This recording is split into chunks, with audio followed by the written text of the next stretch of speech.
Hello, welcome to our Intermediate Algebra online course. It's a course from the Downtown Campus, Valencia College and UCF. We will follow this, our textbook is this one, Intermediate Algebra, 7th edition from Pearson. And most of our work is going to be based on this textbook and the online content, the MyLab Math access that you gain, that you're going to have with the book. In our course, we will have video lectures, and in the video lectures, you will find questions to be answered on MyLab Math. This is going to be the first one.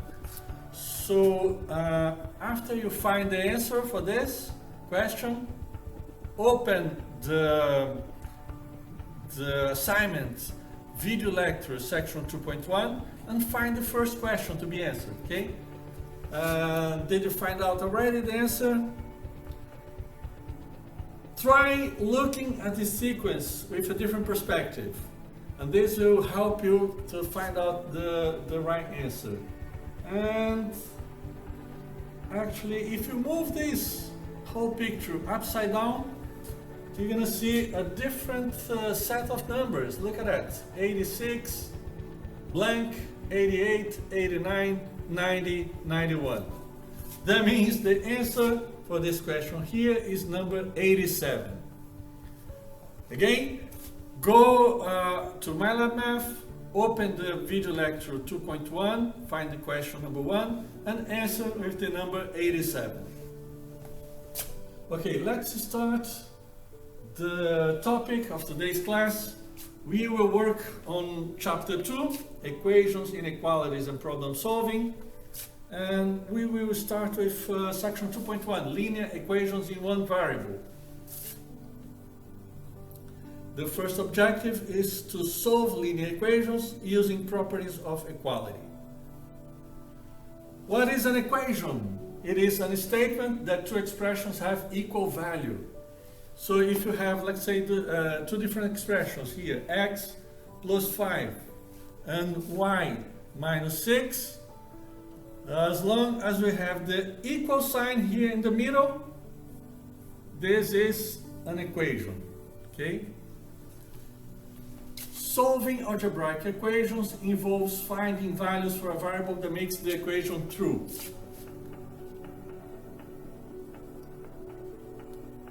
A linear equation in one variable is the one that can be written in this following form: ax plus b equals c, where a, b, and c are real numbers and a is different from 0.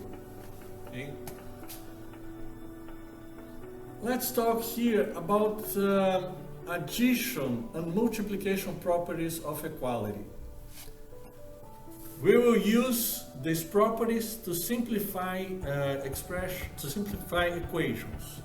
So, addition property of equality: if you have a, b, and c as real numbers, and you have a equals b, the addition properties say that you can add c to both sides of the equation. That means a plus c, and this will keep the equality. This is still going to be equal, b plus c. This is the addition property of equality. Multiplication property: the same thing if you have a, b, and c as real numbers, and let's say we have a equals b. If you multiply each side by the same number, you will still have an equality. That means a times c equals b times c. Pretty simple thing, but very important. You're going to see why. This will allow you to simplify, to work with equations and simplify equations. An example here. Solve x minus 4 equals 7 for x. Let's apply. We have x minus 4 equals 7, right? We will apply here the addition property of equality. let's add on both sides the number 4. We're gonna add the same number on both sides, see? And then we will simplify. Negative 4 plus 4 is 0. That means x equals 7 plus 4, 11. And this is why addition property of equality is important, because it will allow you to solve equations, to simplify and solve equations. Another example. So another example here. Solve y minus 1.2 equals negative 3.2 minus 6.6. Well, let's apply here addition property of equality. Y minus 1.2 equals, and we can combine like terms here, right? Negative 3.2 minus 6.6 is negative 9.8, right? Negative 9.8. By addition property of equality, we can add 1.2 in both sides of this equation, and we keep the equality. They still are equal. The expressions are still equal. Simplify. This is 0. That means y equals negative 9.8 plus 1.2, negative 8.6. Right? So you solved this equation by using the addition property of equality. All right, next objective, solve linear equations that can be simplified by combining like terms. Let's identify, we have an example here, and first thing you have to find out is where are the like terms? And we have like terms, we have 6, let me write down again here, 6x plus 8 minus 5x equals 8 minus 3. The like terms are the terms that have the same variable and the same exponent. That means this and that, those are like terms because they have the same variable with the same exponent. And here also we can say those are like terms. 8 and negative 3, because it has no variable and no exponent. They can be combined. They are like terms. 6x minus 5x is going to be x. Keep this one here, plus 8 equals 8 minus 3, 5. And now we can apply to solve, to finish solving this. Let's apply what? What can we apply here?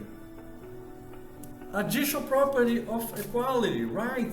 We can add on both sides negative 8. So let's add negative 8 on both sides. So this becomes 0. And then x equals 5 minus 8, negative 3.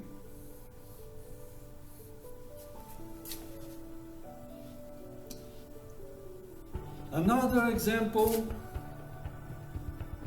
we have here. Solve this equation. 4p minus 11 minus p equals 2 plus 2p minus 20. We have a step-by-step that we're going to follow, so we know what we're doing. We understand what we're doing here. So simplify both sides. First thing, simplify by combining like terms. And we have like terms here and here, and also like terms here and there. Combining those like terms, then we have 4p minus p, 3p minus 11 equals, just let me fix this, 4p minus 11 equals 2 minus 20, negative 18 plus 2p. Now, the next step here, we're going to add negative 2p on both sides. So let's write down here, we will add negative 2p on both sides. So negative 2p and negative 2p. And we will have, as a result, 3p minus 2p. p minus 11 equals negative 18, 2p minus 2p, 0, so negative 18 on this side. Okay, simplified both sides. Now the next step, let's add 11 to both sides. We applied here twice addition property. We are adding 11 on both sides. And now we will have, as a result, p, this will become 0, equals negative 18 plus 11, negative 7. The answer here is p equals negative 7.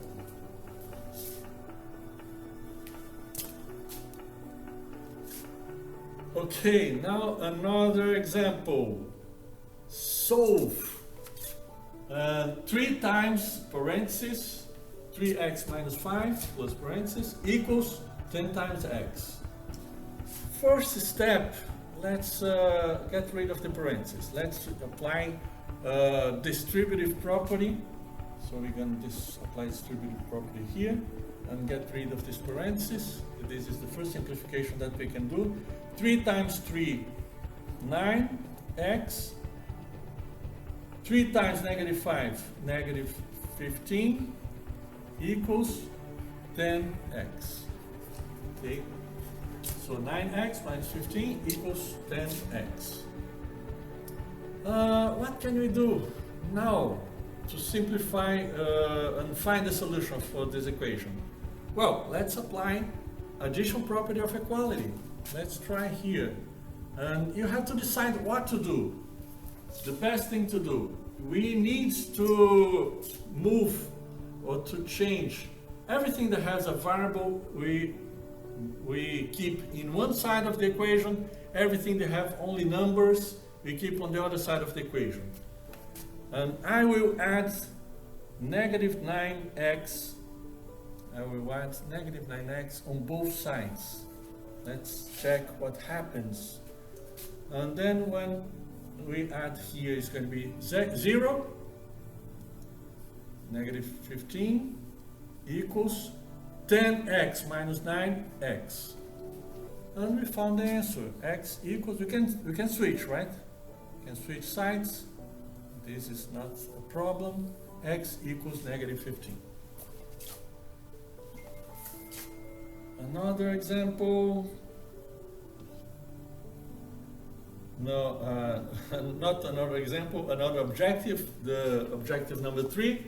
Solve linear equations containing fractions or decimals. The step by step is going to be this one. First step, clear the equation of fractions or decimals by multiplying both sides of the equation by the least common denominator. Step 2, use the distributive property to remove grouping symbols such as parentheses. Step 3, combine like terms on each side of the equation. Step 4, use the addition property of equality to rewrite the equations as an equivalent equation with variable terms on one side and numbers on the other side. Step 5, use the multiplication property of equality to isolate the variable. And step 6, check the proposed solution into the original equation. This looks like lots of steps, but when we work on the example, you're going to see it's not too hard, too complicated. Let's work on this example using the step-by-step that we just saw. Solve, and we have a fraction. 3 times y plus 3 over 5 equals to y plus 6. The first step, we will get rid of the fraction. We're going to multiply both sides by 5. So multiply here by 5 and multiply here by 5. Both sides. When I multiply the first side by 5, we can simplify, right? 5 divided by 5 is 1, so we keep only 3y plus 3.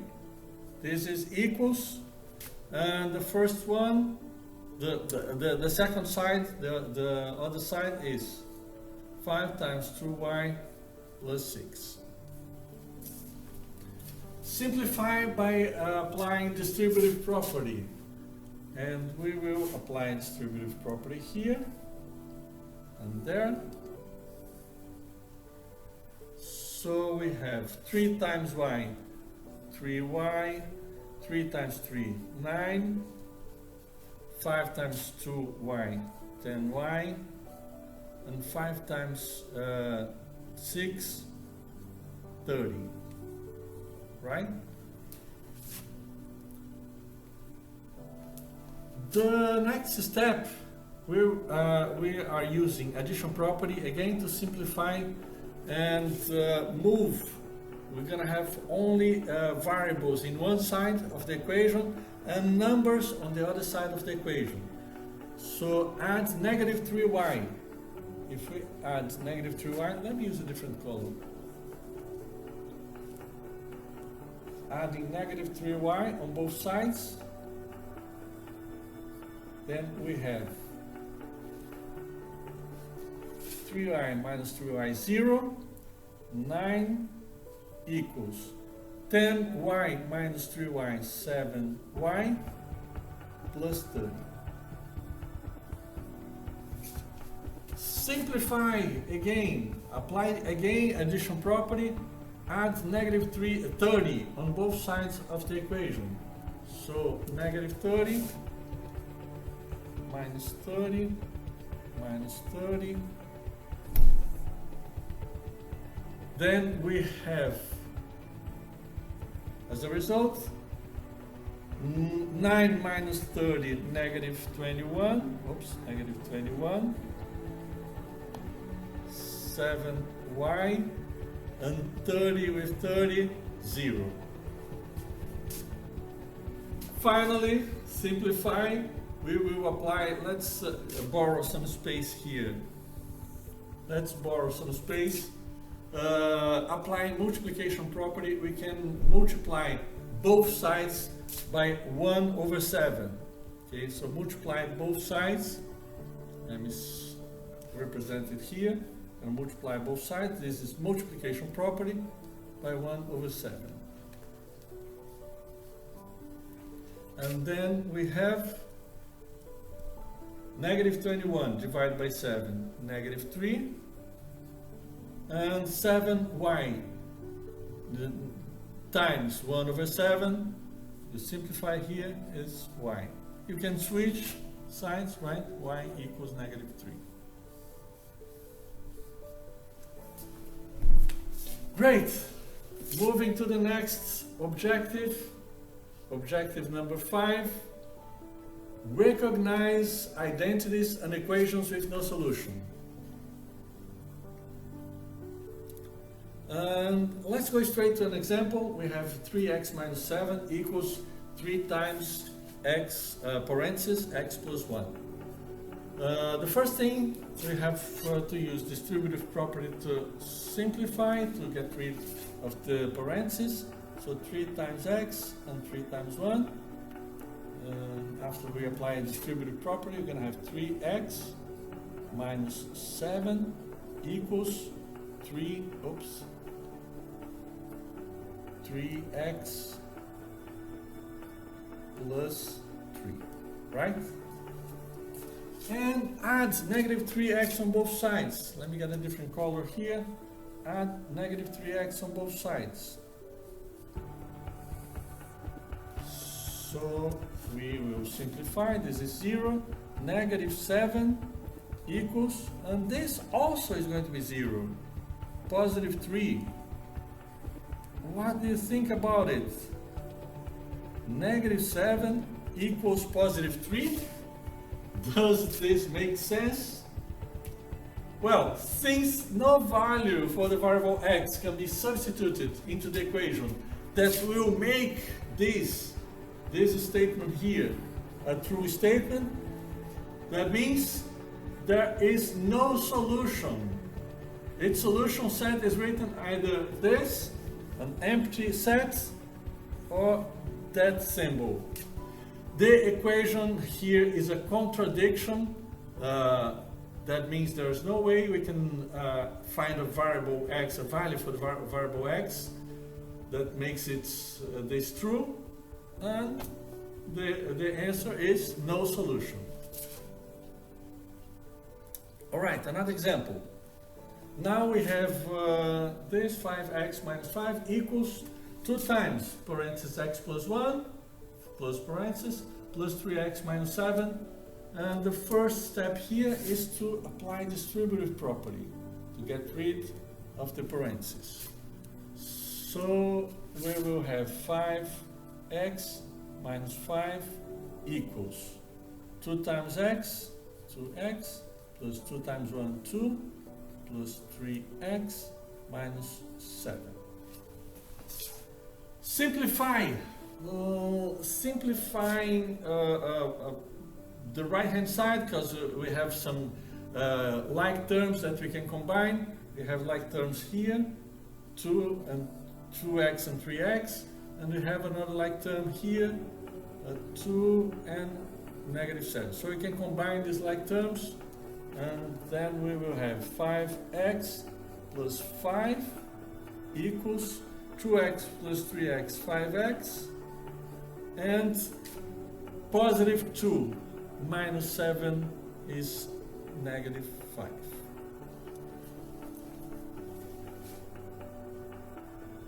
Oops, let me fix this. This is not plus, it's minus.